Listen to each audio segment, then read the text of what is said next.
Pemirsa, Mahkamah Konstitusi atau MK menolak gugatan sistem pemilu agar dijadikan menjadi proporsional tertutup. Sistem pemilu 2024 tetap proporsional terbuka.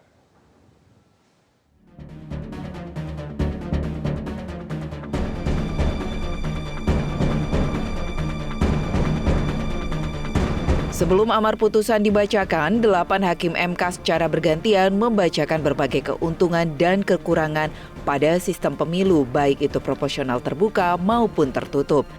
MK lebih mendukung sistem proporsional terbuka karena lebih mendukung iklim demokrasi di tanah air. Hal ini berkebalikan kalau sistem proporsional tertutup diterapkan. MK menegaskan putusan diambil setelah menyimak keterangan para pihak, diantaranya DPR, Presiden, KPU, ahli, dan saksi serta mencermati fakta persidangan. Sehingga disimpulkan bahwa pokok permohonan gugatan sistem pemilu tidak beralasan untuk seluruhnya. Dengan demikian maka sistem pemilu tetap proporsional terbuka.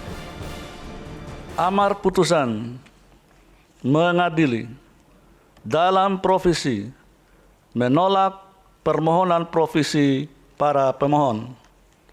Dalam pokok permohonan menolak permohonan para pemohon untuk seluruhnya.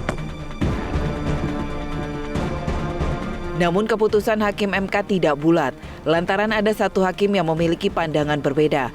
Hakim Arief Hidayat berpendapat sistem pemilu proporsional terbuka yang diterapkan saat ini harus dievaluasi dan diperbaiki. Menurut Arief, sistem proporsional terbuka yang selama ini eksis didasarkan pada demokrasi yang rapuh. Setelah 5 kali penyelenggaraan pemilu diperlukan evaluasi, perbaikan, dan perubahan pada sistem proporsional terbuka yang telah 4 kali diterapkan, yakni pada pemilu 2024, saya ulangi, 2004, 2009, 2014, dan 2019. Peralihan sistem pemilu dan sistem pemilu dari sistem proporsional terbuka ke sistem proporsional terbuka terbatas sangatlah diperlukan. Menjaga agar tahapan pemilu tahun 2024 yang sudah dimulai tidak terganggu dan untuk menyiapkan instrumen serta perangkat regulasi yang memadai, maka pelaksanaan pemilu dengan sistem usulan saya, sistem proporsional terbuka terbatas dilaksanakan pada pemilu tahun 2029. Perwakilan anggota DPR RI yang hadir dalam sidang mengapresiasi putusan MK yang menolak permohonan uji materi sistem pemilu.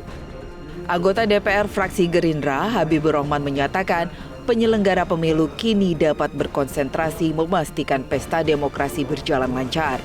Sementara anggota DPR fraksi PDI Perjuangan Arteria Dahlan menyatakan pihaknya tetap menghormati putusan MK. Rekan-rekan belum tahu mau berbuat seperti apa, ya. Baik para pemilih maupun para calon belum tahu karena sistem pemilunya belum jelas.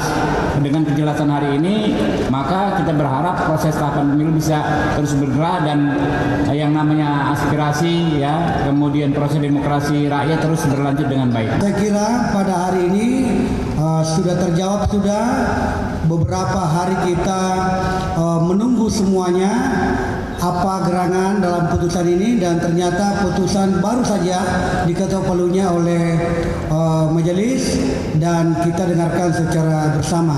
Ada hal menarik bahwa terlepas dari kekurangan masing-masing, sistem tertutup dan sistem terbuka, ini pastinya sambutan gembira ada di seluruh partai.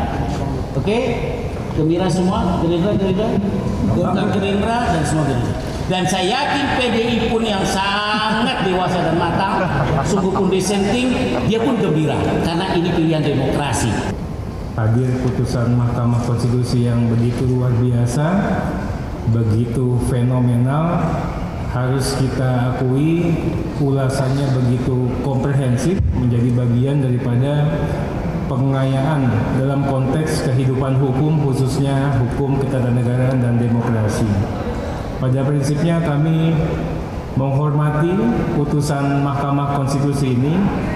Kami pastikan ini merupakan bagian daripada peradaban hukum dan pengayaan serta penguatan demokrasi. Sebelumnya uji materi diajukan pada 14 November 2022. MK menerima permohonan dari 5 orang yang keberatan dengan sistem proporsional terbuka. Tim Liputan Metro TV.